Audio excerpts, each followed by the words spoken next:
part of the Patriots' historical success in December often ties to their quarterback's historical success in December. Tom Brady looked like perhaps he took a step in the right way Sunday down in Miami. Evan Lazar broke it down. This is the Foxboro Report. It is brought to you by 1 in 100. If you're looking for cheap tickets to Patriots games, Celtics games, and other events, check out 1in100.co.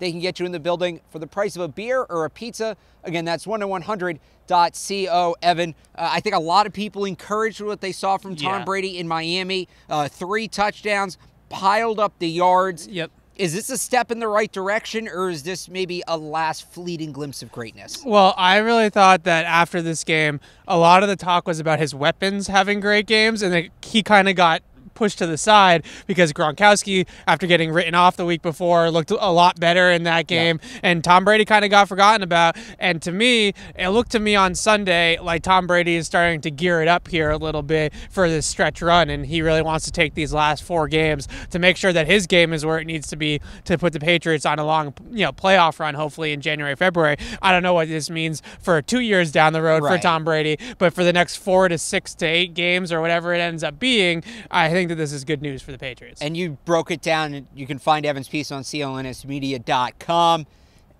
The mechanics are what have really been under a microscope this year. When Brady struggled, people talked about his footwork, his release point. Without giving it away, because everybody should go check it out, CLNSmedia.com. Give me one thing mechanically that stood out to you that Brady did exceptionally well on Sunday. Well, I think the thing is that he was on time with all of his drops, right? He was hitting that back foot, and he was getting into his hitch, and then he was throwing the ball. And he was so fast with his processing speed. I mean, I thought he saw the field better than any game that I've really seen him play this year. So when he was so fast with that, his footwork was matching his brain, and that always hasn't been the case this year. So the good news is that there was a bunch of throws that I broke down where you see his footwork happening and you see him going through his reads, and they're on the same page. So it was all in sync from head to toe for Tom Brady on Sunday, and that's what has me so optimistic. Process over results is something that a lot of football coaches talk about a lot of the time. They only scored 6 points in the second half. A lot of people want to look at Brady's numbers post that little knee brace fiasco that he had.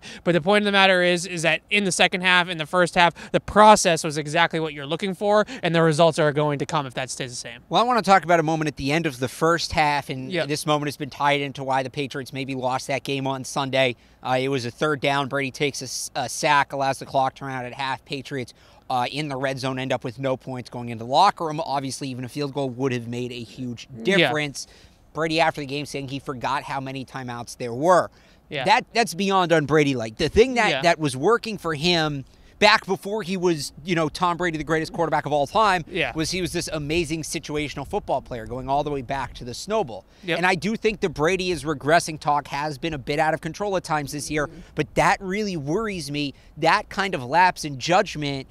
Did you see any others that maybe weren't as obvious to pick up in terms of judgment calls or football IQ missteps? Or was that just, a bad anomaly, but an anomaly? Yeah, I think the funny part was that the little things were the problem for Tom Brady on Sunday, and the big things, the arm strength and the ball placement, were all off the charts. So it kind of flip-flopped from what we were seeing in other games this season. He's been better situationally in other games. Kansas City certainly is kind of the big one, Indianapolis. But in that game on Sunday, it was the big things that were pointed out, the velocity, ball placement, processing speed, and not the little things. Situationally, no, I thought that really at the end of the first half was really his only brain fart in the whole game.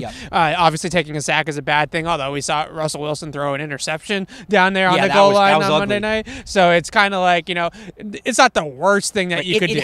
It's the second worst thing you could do. It happens to every quarterback. It's not just Brady, but to me, in that spot, he normally doesn't make that mistake. It was a bad mistake. It was a rookie mistake. I roasted him for it during the game. But to me, missing Hogan on the play before is kind of what threw the whole thing off, because I think he thought he had an easy touchdown. He thought he had that throw. He sailed it over his head, and then all of a sudden the situation, I think, just kind of got away from him. What did you see real quick here before we wrap it up? What did you see on the Chris Hogan throw that caused it to sail so high? He bailed on it. And, that was something that...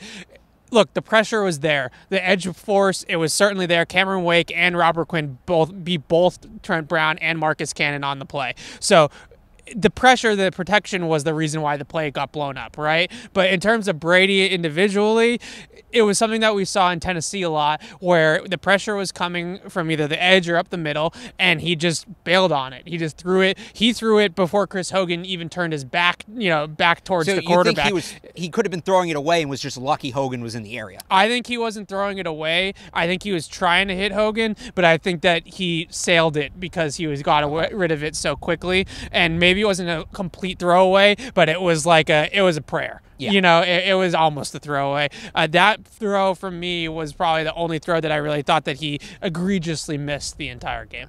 What did you think of Tom Brady on Sunday? Let us know in the comments down below or on Twitter at PatriotCLNS. This has been the Foxboro Report. It is brought to you by 1in100. If you're looking for cheap tickets to Patriots games, Celtics games, and other events, check them out at 1in100.co. For Evan Lazar, I'm Alex Barth from Gillette Stadium for CLNS.